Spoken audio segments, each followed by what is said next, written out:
High, আমি সুস্মিতা। আমার নতুন একটা ভিডিওতে ওয়েলকাম। আজ ছিল একাদশী, বাড়িতে নিরামিষ রান্না হবে। মা একাদশী করে, মা তো ভাত খাবে না, খাবো শুধু আমি আর বাবা। তাই ভাবলাম রান্নাটা আমি করি। তাই সকালে ঘুম থেকে উঠে প্রথমে স্নান করে নিয়েছিলাম, তারপর রান্না করতে এসেছি। সবজিগুলো সব কাটা হয়ে গেছে। আজ আমি উনুনে রান্না করব।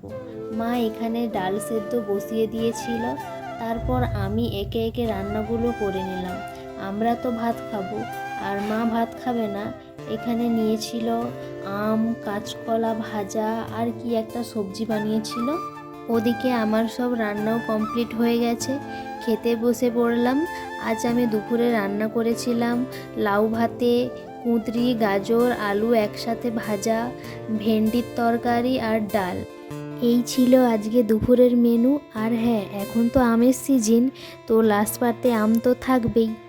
আজকের ভিডিওটা এতটাই। ভালো লাগলে লাইক, কমেন্ট, শেয়ার করে দিও। টাটা।